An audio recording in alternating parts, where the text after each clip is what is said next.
I get a lot of residential roofers that want to break into commercial. So this will probably help them out and how services like yourself, third party estimating, your expertise, your hand holding, how you can kind of bridge the gap for them to actually start getting their feet wet in commercial roofing. Yeah, definitely. So bringing some experience to it, I think that everybody is dashed by the idea of I want to be the commercial roofer. I want to be the big guy. I want to be doing the big shot projects. It's not necessarily that way. Like literally a couple of weeks ago, I was posting on LinkedIn on stay on your lane. I mean, it's good to diversify because you don't know what you're gonna get on the next couple of years or if something's gonna happen.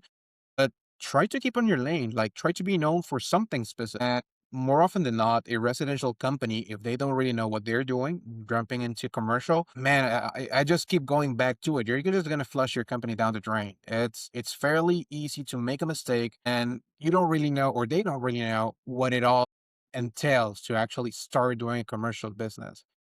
From having to have delays on payments, you're gonna have changes on the insurance that you pay. That was a surprise that whenever with a roofing company we faced, and yeah, it's a steep jump from I don't know what I call it 30 grand a year to 140 or $150,000 a year easily on that. Yeah. Just insurance. And I mean, basically, too, right? Start small. Great. If you did a couple gas stations, flat roofs, that's easy. But then, like, there's a difference between doing that commercial job and doing like the United Center, where like the Chicago Right. Bulls play, like there's levels of this game as well. Most of things are similar. I think people are not actually focusing on what's what. Because I mean, both you and I and every other roofer knows residential usually refers to doing a re-roof, storm chasing and all that. But to me, I can split commercial in several categories. You have tract homes.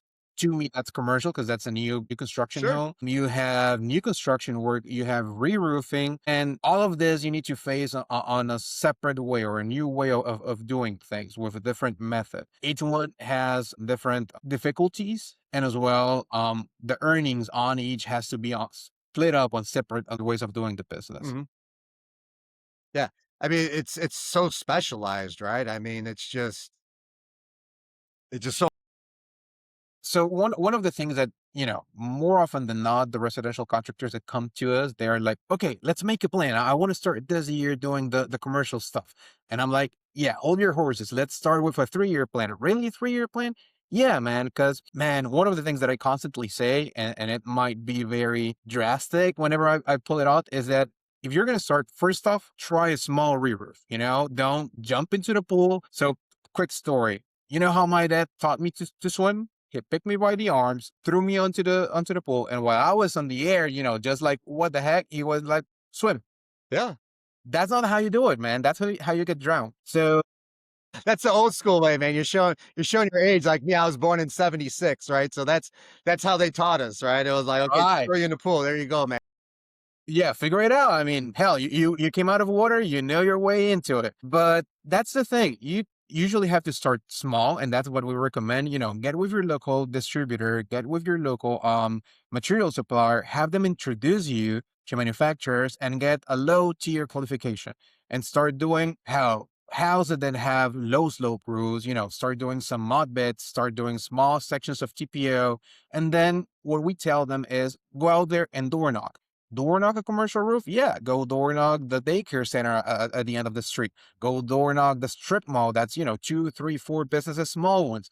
There's always a place to start.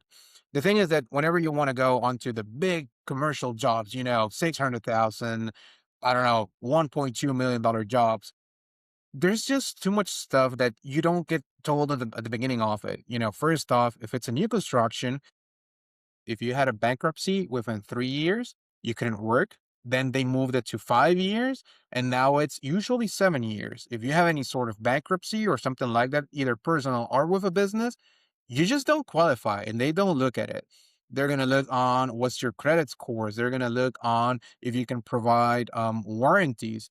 There's this controversial discussion on residential that is the warranty worth it? And, there's many things to be said to that. Commercial wise, if you can provide a warranty or an NDL or something like that, they're just going to look otherwise. They're going to go with the next roofer out there. There's a saying in residential that 70% of the time, if you're the first on the door knocking, you get that job. Commercial is not the same. Commercial, you have to figure out a number and then kind of be likable. That's what I was telling you. It's a relationship driven business. And if you just don't go out there, meet the constructors or meet the customer every now and then, take them to golf or taking them on a fishing trip, there's ways to work around it with supply chain. But if you don't do that, they're just gonna take your number and go other way.